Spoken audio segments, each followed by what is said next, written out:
Well, can I introduce you guys to my family? I wish they were here with me, but one day I hope that you meet them. This is on the right, that's my daughter Mina. In the middle, that's our daughter Tacy. And on the left there is our little girl Rosie. Now this picture is a year old, so Rosie looks like a monster now compared to that little cute picture. She's just started taking her first steps, and she will not be coaxed. You cannot bribe her. She will not do it on your time. But when you're looking away, and then you look back and you see little Rose has decided to stand up and walk on her own. That's how she's rolling right now. And then that's my beautiful wife, Robin, who is a native of Utah. And so, man, what a year, huh? What a year. Planning a church in the middle of a global pandemic, that's hard. But you guys, I'm not the only one experiencing hard things this year, huh? Life has been hard this year. It's been strange and weird. And man, I was checking this week. I saw that the coronavirus case count in the United States is 14 million. I saw that the death count is up to 237,000 people. I'm told that's about half the population of Wyoming right there. There's 34,500 cases in Wyoming, and 230 people have died here. There's 64.5 million cases around the globe, 1.5 million deaths around the globe. And I understand people argue with the numbers. Some people wonder if they're inflated. I'm not here to pick a side. I'm not here to say who's right or who's wrong when it comes to that. But what I am here to say is you can't really argue with the ICU beds. And you can't really argue with the crammed hospitals. My grandma-in-law fractured her back this last week, and she went to the hospital, but then she was sent home because if she were to stay in the hospital, we couldn't visit her. And so she's home with a fractured back because that's how we can see her. I have some friends who recently had a baby. The birth was a little complicated, and they thought they might be looking at a time where they would need to leave the hospital and their baby would need to stay. And under ordinary circumstances, they would have just been able to stay another night or two. But that's not the world we're living in right now. Things are difficult. And sometimes I think we need a moment to catch our breath.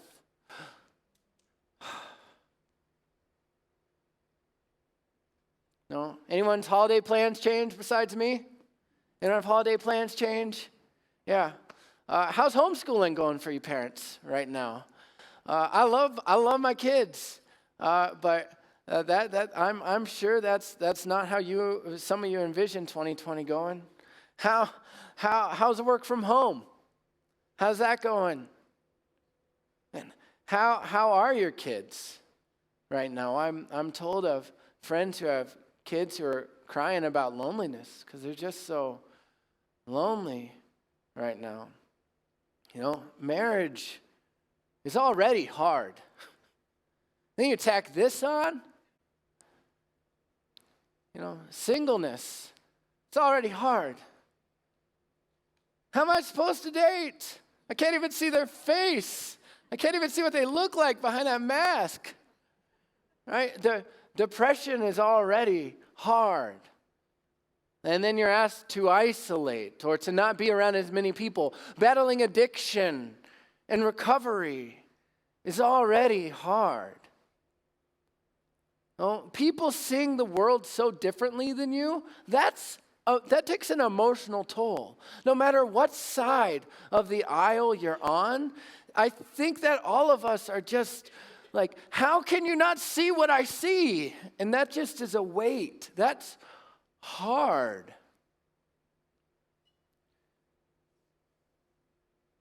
Are there any healthcare workers in the room right now?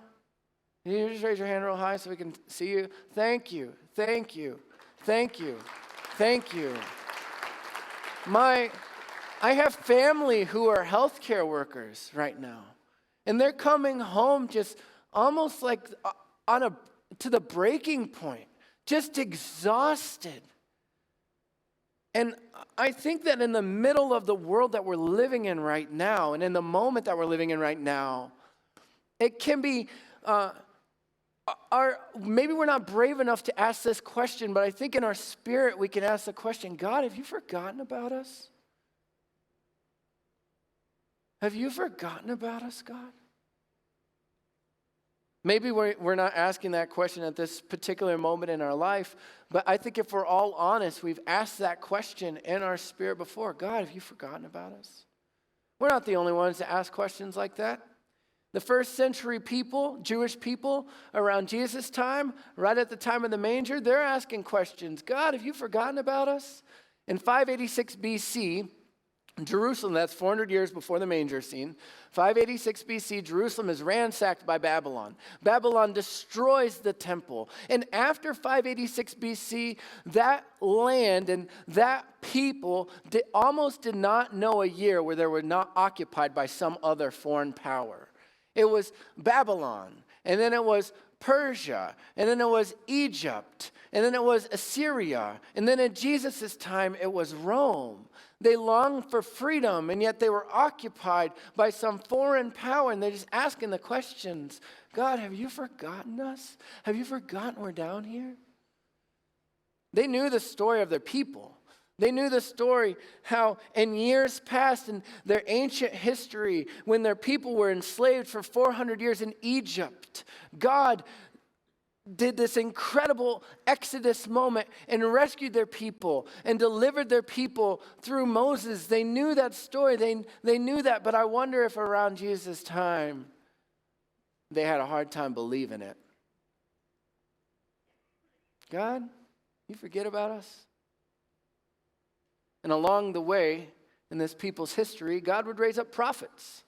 And these prophets would come with words for his people, words that said, no, God hasn't forgotten, that God is at work, that he's working a plan to turn to him. And these prophets would promise a future act of deliverance for God's people. And so that's where we're going to turn this morning, our attention to these prophets. And specifically, we're actually going to open up to Matthew chapter 2. The scripture will be on the screen, but you can also turn on your Bibles or open your Bibles to Matthew chapter 2. That's right after the book of Malachi, right before the book of Mark. Matthew, big number 2. And for Matthew, prophecy brings Christmas in focus. And so 7 times in Matthew's first 4 chapters, look at these. I'm going to read them quickly. All this took place to fulfill what the Lord had said through the prophet. For this is what the prophet has written. And so was fulfilled what the Lord had said through the prophet. Then what was said through the prophet Jeremiah was fulfilled. So was fulfilled what was said through the prophets. This is he who was spoken of through the prophet Isaiah, to fulfill what was said through the prophet Isaiah. 7 times in Matthew's first 4 chapters. Do you think he's trying to tell us something? And I want to look at just one of these instances. And it's a story you may or may not be familiar with, but it's from Matthew chapter 2. And so here we go. Let's read the story. After Jesus was born in Bethlehem in Judea, during the time of King Herod, Magi from the east came to Jerusalem and asked, "Where is the one who's been born King of the Jews? We saw a star when it rose and have come to worship him." And when King Herod heard this, he was disturbed, and all Jerusalem with him. When he had called together all the people's chief priests and teachers of the law, he asked them where the Messiah was to be born. "In Bethlehem in Judea," they replied, "for this is what the prophet has written. But you, Bethlehem, in the land of Judah, are by no means least among the rulers of Judah.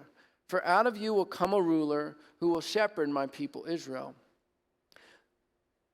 Then Herod called the Magi secretly and found out from them the exact time the star had appeared. And he sent them to Bethlehem and said, "Go and search carefully for the child. As soon as you find him, report to me, so that I too may go and worship him." And after they'd heard the king, they went on their way, and the star they'd seen when it rose went ahead of them until it stopped over the place where the child was. And when they saw the star, they were overjoyed. And on coming to the house, they saw the child with his mother Mary. And they bowed down and worshipped him. And they opened their treasures and presented him with gifts of gold, frankincense, and myrrh. And having been warned in a dream not to go back to Herod, they returned to their country by another route. Sandwiched right between the Magi story that we've just read is this prophecy. We read about it in Matthew 2:6. But you, Bethlehem, in the land of Judah, are by no means least among the rulers of Judah, for out of you will come a ruler who will shepherd my people Israel. And Matthew here is quoting from the prophet Micah, from Micah chapter 5, verse 2. But you, Bethlehem Ephrathah, and though you are small among the clans of Judah, out of you will come from me one who will be ruler over Israel, whose origins are from of old, from ancient times. Micah was a prophet around the 8th century BC. So 800 years before the manger scene, Micah prophesies, shares these words of God to the people of God. And Micah, the prophets didn't come like one at a time. There wasn't like one prophet, and then there was the next one, and then there was the next one, and then there was the next one. Micah was actually a contemporary of Isaiah. They were prophets to the people of God around the same time. They both shared words of God to the people of God around the same time. In Matthew, he includes this Magi story for a reason for us. Matthew didn't have 400 pages where he could write a book. Did you know this? The book of Luke is as long as it could possibly be to fit on one scroll. Luke included every single detail he could possibly fit in one scroll. Matthew doesn't have endless amounts of space. So he's got to make some choices. He's going to include some stories about Jesus, and he's probably not going to include some others. And he includes this because he wants us to learn something from it. He wants it to teach us something. For fun, has anyone ever heard of a Jewish targum? Targum? You targum people out there? Hey, you get to learn something new today. Here's the Jewish targum. Translation of the Hebrew scripture plus commentary equals Jewish targum. And so here we have targum. Matthew is, and I'm going to put these up on the slide at the same time so you can see. Matthew adds a little bit to Micah's prophecy. Now, Matthew's not adding to Micah's prophecy in the sense of like doctoring it or messing with it. He's doing targum. He's helping us because he has limited space with which to write. He's helping us learn a few things, a few implications about this word coming to pass. And so I want to point out two of those things that he includes in this passage. One, he writes, but you, Bethlehem, in the land of Judah, are by no means least among the rulers of Judah. That's his targum. That's his addition. Are by no means least among the rulers of Judah. Bethlehem had a moment in history where it was a big deal. King David was from Bethlehem. Whoa. But Bethlehem, around the time of the first century, not so much. Not such a big deal. Forgotten little podunk town. I'm assuming it's filled with people who are asking God, God, you forgotten us? Forgotten about us down here? And Matthew wants to remind them, no, God has not forgotten you. You are by no means least among the rulers of Judah. And then he makes an adjustment. He adds some targum to the second part. He says, for out of you will come a ruler who will shepherd my people Israel. Not rule, but shepherd. What's he doing here? He's telling us the type of king Jesus is going to be. He's not going to be like Caesar. Caesar, if you're in Caesar's way, he killed you. He got you out of his way. He's not going to be a king like Herod, who was so paranoid with acquiescing and keeping power that he would sometimes have his own family members killed so that they weren't a threat to his position.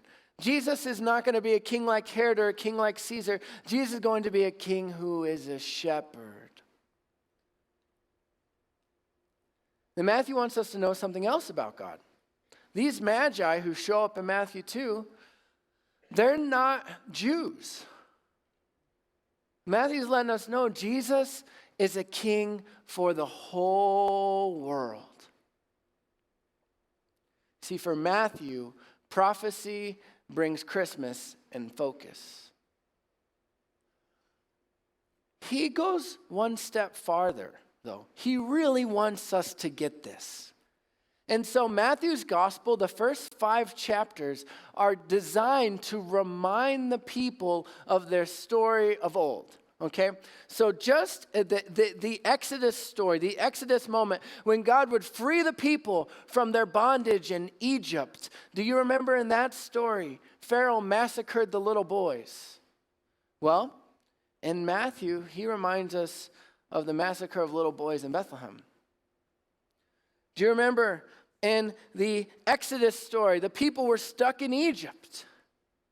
In Matthew, he reminds us that Jesus and his parents had to flee to Egypt before they came back out of Egypt. Do you remember in the Exodus story, the people wandered in the wilderness for 40 years. They were tempted and they failed. In Matthew chapter 4, Jesus is led into the wilderness for 40 days. He is tempted and he doesn't fail. In Exodus, Moses delivers the law to the people of God from the mount. In Matthew, Jesus delivers the law of God to the people of God with the Sermon on the Mount. Do you see what's happening? Matthew has made choices not just in what to include, but how to design the story so that we understand he's bringing prophecy, brings Christmas in focus. But we got to talk about prophecy for a minute. Anyone else a little weirded out about prophecy besides me? I mean, I lived through Y2K. I remember when they thought that was it. I'm not going to judge you if you had food stores during Y2K. It's up to you. Right? Right now, I mean, in March, not only do we have a global pandemic, but Utah has an earthquake. And everyone's like, is this it? Is this it? Is this, people get out their end times charts and try and figure it out and chart it out and try people, a lot of people can get carried away with trying to figure out when Jesus is going to return. Here's the thing about Matthew. Prophecy brings Christmas in focus, but Jesus brings prophecy in focus. Prophecy is kind of like a jumbled puzzle where you're trying to figure it out. And some pieces might be really clear. Like, you, Bethlehem. Out of you is going to come one who's going to rule my people Israel. Okay, I get that. That makes sense. Other prophecy sometimes is not so clear. And what happens is when Jesus comes, in the life story of Jesus, Matthew goes, oh. And he's able to put the pieces of the puzzle together because Jesus is the one who brings prophecy in focus. You want to know something wild? And this is a cautionary word for us. In our story, we meet people who can know prophecy and they miss Jesus. We know in this story, we know historically that Herod wasn't that friendly to the Sanhedrin. He just killed them all. And then he replaced them with his own people. And these are the people who we meet in our story who, when him and the Magi are like, where is he? They say, well, he's in Bethlehem, as the prophet said. They know the prophecy. And they miss Jesus. Don't get lost in the weeds here. Jesus tells us to not try and predict when his return is going to happen. He says nobody knows but the Father. He was clear, I'm coming back. He's coming back. His return, he's coming. You can bank on it. Okay? But the point is, Jesus, when he returns, is going to be like when he came the first time. When he came the first time, and Matthew goes, oh, That's how this works. So when he returns, we're going to be like, oh, that's how this works. And you know what we'll hear in that moment? We'll hear God's answer to the question, our question, God, have you forgotten about us? With a resounding, no way. No way. You see, when Matthew puts the pieces together for us and prophecy brings Christmas in focus for us, what do we learn? We learn that not only had God not forgotten, God's been scheming and working and at work the whole time. He didn't forget. He's been working a plan. He hasn't been absent a plan. He's been working it. Romans chapter 5, verse 6, the Apostle Paul says, you see, at just the right time, when we were still powerless, Christ died for the ungodly.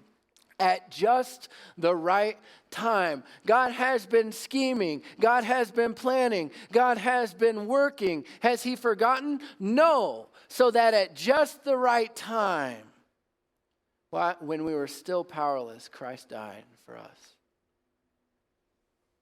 Christmas is God's resounding no to the question, have you forgotten about us, God? But you know it gets even better than that. How can it get better than that? It gets better than that. You know why? There's a big difference between the people who were awaiting the Messiah for the first time and for us who are awaiting the return of the Messiah. You know what that difference is? Unlike them, Jesus has come to live within us. The sin that separated us from God's presence, Jesus took care of on the cross. It was nailed to him on the cross. And when Jesus was raised to life, that new resurrected life is offered to us. So we wait for heaven to come fully. But even now, heaven has come to live within us. And here's what that means for us right now. Even if it may look like hell around us, heaven has come to live within us. Are you overwhelmed right now? Let me talk to our online world. Hi, guys. Hello.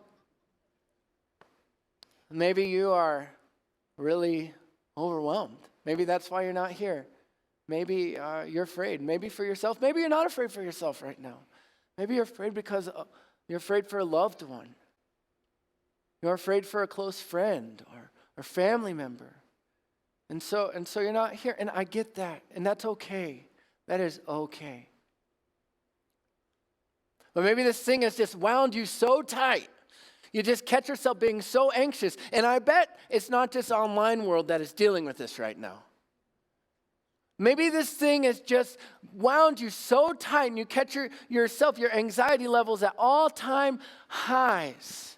Whether you're out there or whether you're in here, when it looks like hell around you, heaven has come to live within you.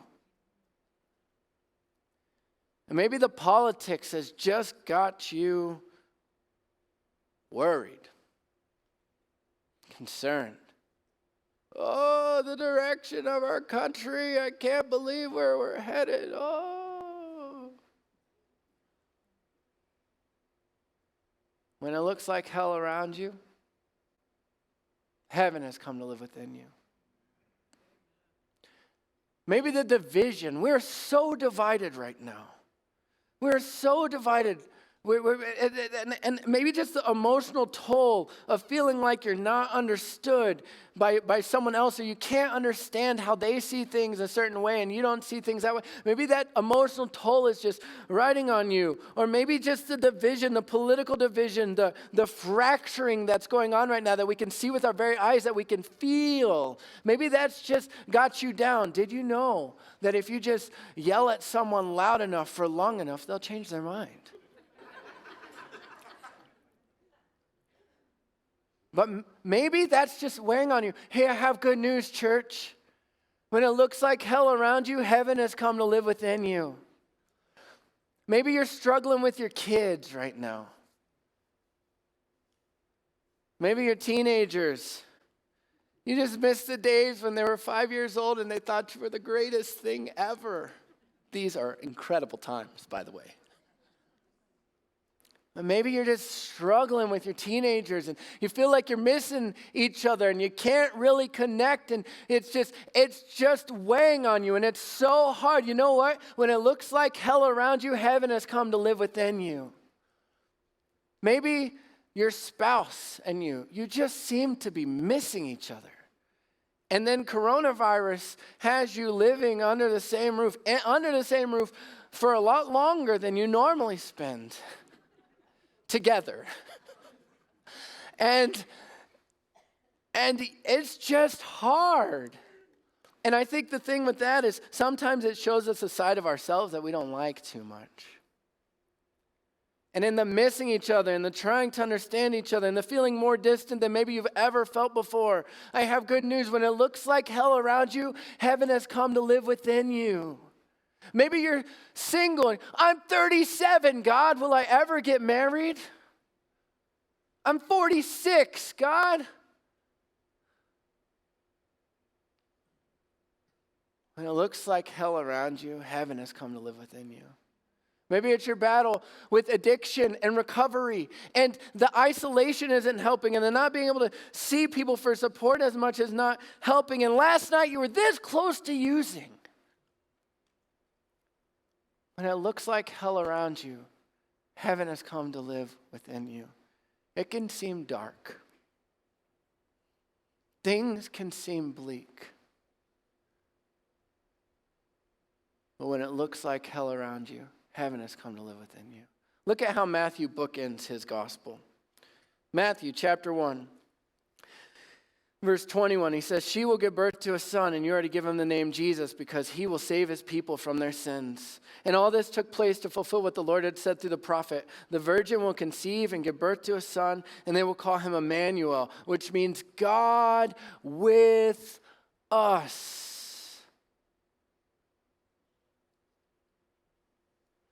At the end of Matthew's gospel, when his disciples see the crucified and resurrected Lord about to ascend to the Father to rule at the Father's right hand, Jesus has a word for them. And at the end of his word for them, he says, "And surely I am with you always to the end of the age." God, have you forgotten us? No. When it looks like hell around you, heaven has come to live within you. Too many of you guys are trying to willpower your way through this thing right now. Just try harder. Just try working on my marriage harder. Try figuring out my kids hard. Just try harder, try harder. What does Jesus offer you today? He offers to take your sin, to put that to death on the cross, and with his resurrected life to give you new life. He offers to remove the barrier that stands between you and the Father and his cross and resurrection. And he offers to come and live within you. Heaven within you. Maybe you're new to the church thing. Maybe you're not a Christian, or maybe you're just scoping it out, or you're on the periphery and you're just trying to figure out if this is for you. And maybe you still have a lot of questions, and that's great. We're so glad you're here. But you might be new to the church thing, but you aren't new to the "it looks like hell around you" thing. And I have good news for you. Heaven has come to live within you. Heaven has come to live within you. And maybe today all you need to do is you just need to pray a simple prayer to Jesus and say, "Jesus, I need heaven to come live within me." Jesus doesn't need some sort of spectacular performance from you. In fact, part of the entry into the Christian life is admitting that we haven't spectacularly performed. We spectacularly failed. And he offers to come live within you. He would honor a simple prayer like that from your heart. Maybe you're a new Christian. Maybe you've been a Christian a long time. Man, we screw this thing up all the time though, don't we? We forget we need heaven to come live within us. We forget to confess our need for Jesus. We try and go it at our own strength again and again and again. And maybe this morning, the thing for you is just to say, Jesus, I need heaven to come live within me. It may be hell around you, but Jesus has come to live within you. Heaven has come to live within you. And heaven is on its way. This is the Christmas story. Prophecy lays the runway for us. But don't get distracted by the weeds. Prophecy lays the runway because the point is Jesus. The point is Emmanuel, God with us always.